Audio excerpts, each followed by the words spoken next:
What? Okay.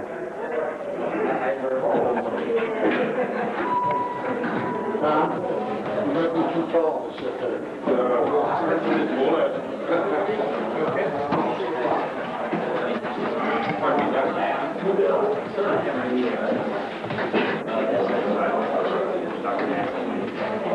Thanks, Doc.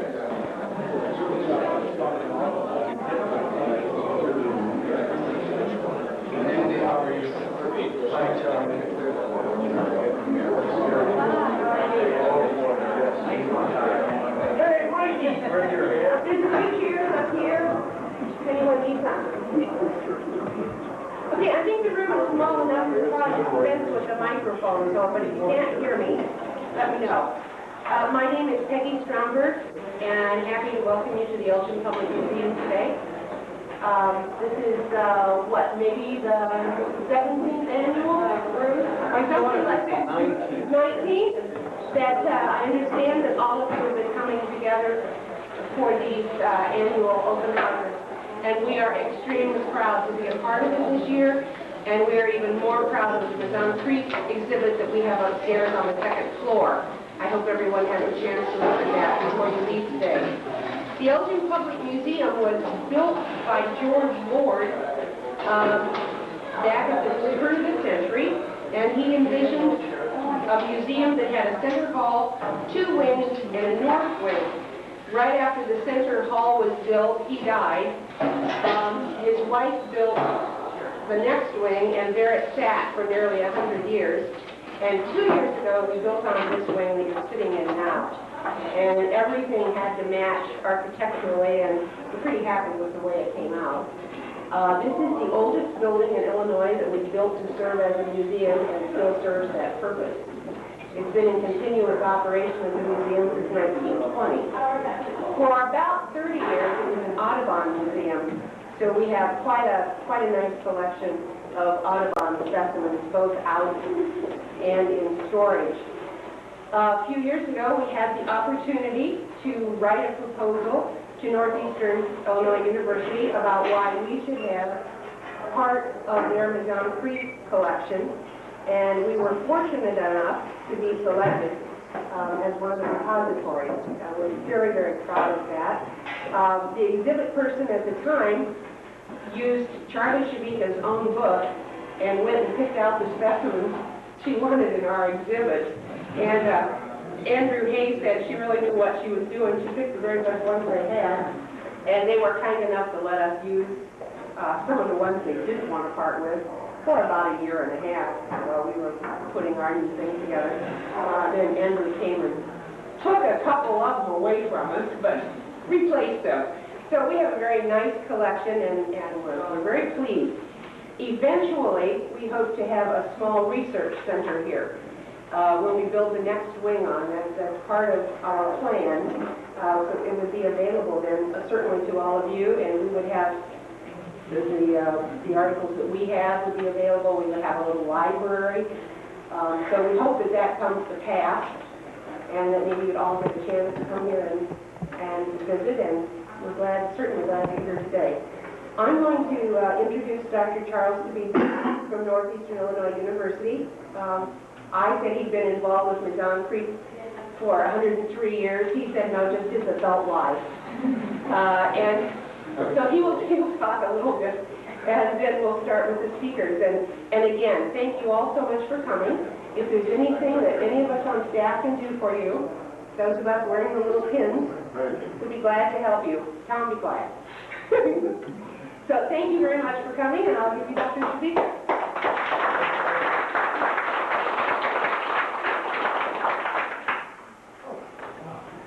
Great. When I was a kid, there was a museum near my house called the Trailside Museum. And my recollection of the Trailside Museum was just like this. And the curator at the time was a wonderful guy, and we bring all our stuff into him, a lot like Gene Richardson at the Field Museum, and show him our stuff. And I found a fossil, what turns out to be a Silurian brachiopod, and where I grew up in New Jersey, was behind an industrial waste site where my dad worked at Merck Chemical. And what we didn't know at the time was that we were collecting in the basalts around the Palisades in New Jersey. There were no fossils there. It was all igneous and metamorphic rocks, but there were some glacial erratics. And I found this in the glacial erratic.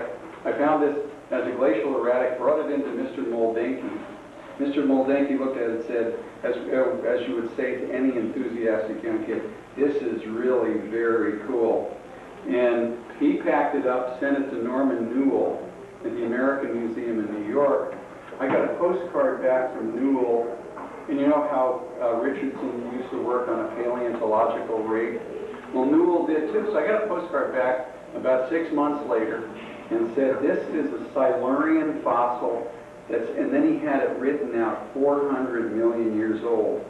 And it made my life, and I decided at that point, I think I was about 7 years old, that I needed to become a geologist, and this was really good stuff. So he really played a really important role in my life, as I know Gene Richardson did to a lot of you folks. And guys like Sam, who's back there in row number 3, there's a term in the Odyssey when Odysseus, and what was his other name? Let's see, Odysseus in Greek, and what was it in Latin? Ulysses went on his quest. He had a son that he was very proud of, and he left his son with the guy. What was the name of that guy? Anybody know? Boy, this is trivia day. The son was Telemachus. Son, exactly right. Son was Telemachus, and who was the guy that he left, and what was his name? Mentor, M-E-N-T-O-R. And that was kind of the first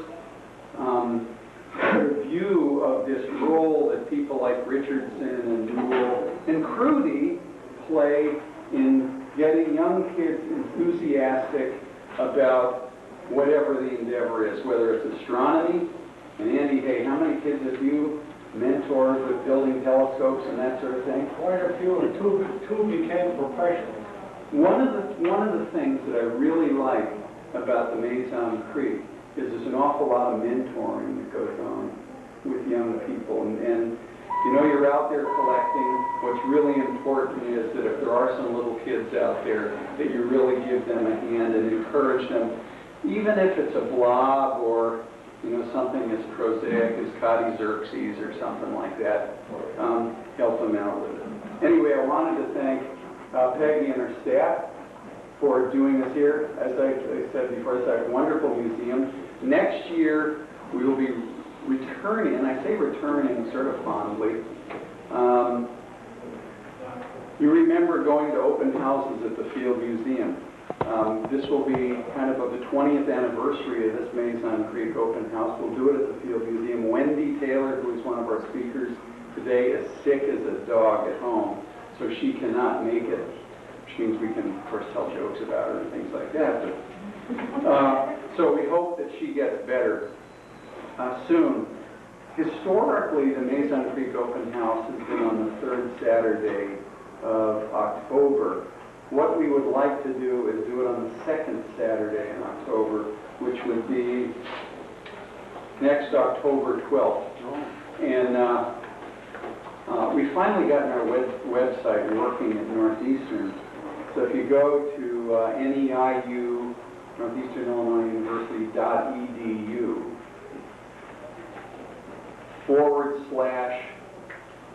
/tilde MCPROJ. Man, that's horrible, isn't it? Sir, I don't get many contacts, right? I gotta say that through a Google.com search, I had a hard time finding anything about this meeting. Last year's at Rockford was all on, through Google search engine. It was hard to find anything pertaining to this event. I was kind of surprised. What would be really cool is if we had a person like you who helped us with the kind of connections that... Yeah, I'm a Mac person, so most of the world is PC. No, man. Yeah, I would work. I don't know anything about doing that, but... Yeah, I know I'm a hardware person here. But yeah, it was hard to find. On the web. And Andy has a sign-up sheet. Make sure you get your John Hancock on there. And also, if you have an email address, we'll make sure that we email you those things. It seems to be a faster, cheaper way of getting information around. We're also looking for a person to coordinate the fossil displays. And by the way, I'd like to thank the folks who brought fossils displays here. Let's see, Vilas, you brought some, right? Chris brought some. Tom Testa brought some. Who else brought some fossils? Shoot, we're covered then.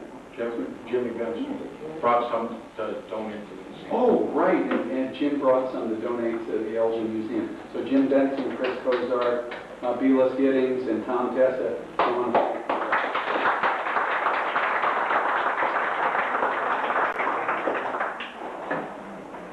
Oh, Frank Kranchke set up, where's Frank? He isn't here, he's at another Shabica, he's at Prairie State College. Got it. Set up the silent auction and donated most of the specimens to the silent auction.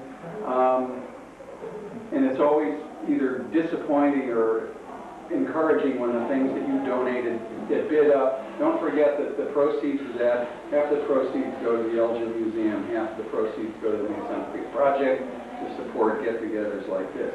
So even if you don't want something, they're bid on it, okay? All right. So coordinating the fossil displays. Chris, would you be interested in doing that next year? Andy, get that down in the notes. Chris Kozar. He did it right. Yeah, right. And get him to sign it, too. Great. All right. I don't think there's anything else that I wanted to say. Because Wendy is not going to be here, I think procedurally what we will do is we're going to have 3 presentations. We'll have 2. The third one, though, I'd like to get back together at the end of the second one, just for a sort of a complaints and suggestion session. Because I know that. Wow, Steve kept his mouth shut on that. God bless you, sir. I don't know whether I can. Okay. I think it's really important if you are interested in seeing the Mazon Creek go somewhere other than us old-timers think about how great it used to be, is you need a voice that's just more than one person. But even if you have 10 people write a letter to somebody, those letters go a really long way. So one of the things we would like to do is just see if we have some consensus about something. With that, I would like to introduce Andrew Hay, who has been at it a long time, right? So, sir, by the way, last year, I should mention at Northeastern Illinois University, he became the first Distinguished University Fellow at Northeastern Illinois University. So, Andrew, I would like to congratulate you.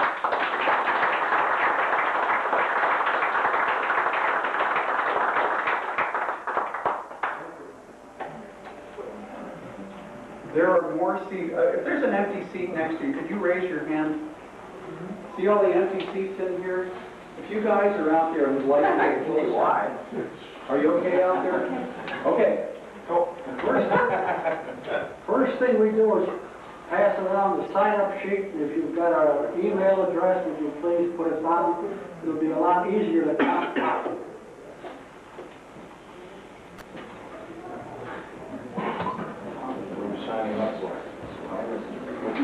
It's, you're signing, Vilas wanted to know what we're signing up for. It's for a free lunch. I'll sign for it. I don't need a free lunch. There's no such thing. Anyway, I really do appreciate Peggy Stromberg's help. Last year we had a great turnout at Berkeley Museum, which I consider one of you, if you haven't been there, they've got the greatest Pennsylvania forest display that I've ever seen. It beats anything in Milwaukee or at the Field Museum, hands down, all right? So if you get a chance, go out to the Rockford Museum. We want to stress that there are more museums out in the state of Illinois than just the Field Museum. It may be the biggest, but there are these wonderful museums out here. So visit your state. Our speaker today will be Jenny McElwain of the Field Museum, and the title of her lecture will be An Evolutionary and Environmental History of Mazon Creek, a Carboniferous Tropical Forest in the heart of the equatorial belt. And I'm going to get a chance to talk later myself and ask for your help to keep the collecting area open. We'll talk about that later, but Jenny's going to tell us about why we are so interested in this place. Jenny?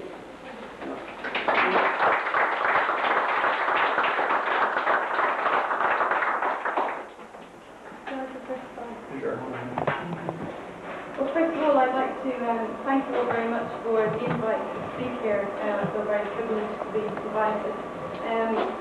And also to Peggy Stromberg for hosting it, this fantastic occasion here at the Elgin Museum. The first thing I have to do is actually admit that I'm sure everyone here in the audience knows a lot more about Mazon Creek fossil plant identification and collection than I do. My speciality really is using fossil plants to work out how atmospheric carbon dioxide concentrations have changed over geological time and how climates have changed over geological time. So this talk is quite a bit outside my specialty, so you might have to help me along here and there. So this is the title, An Evolutionary and Environmental History of Mazon Creek. And what I want to do today is, rather than focus on the taxonomy and the classification of Mazon Creek fossil plants, I want to put the vegetation that existed 300 million years ago in the Mazon Creek area and across Illinois into an environmental context. Where did that vegetation come from? What are the origins of that vegetation? What are the particular characteristics of that vegetation which make it special? What particular features of the vegetation make it so adapted to that environment? What can we learn about the Mazon Creek vegetation from the fossils? And do the fossils give us a good indication of the vegetation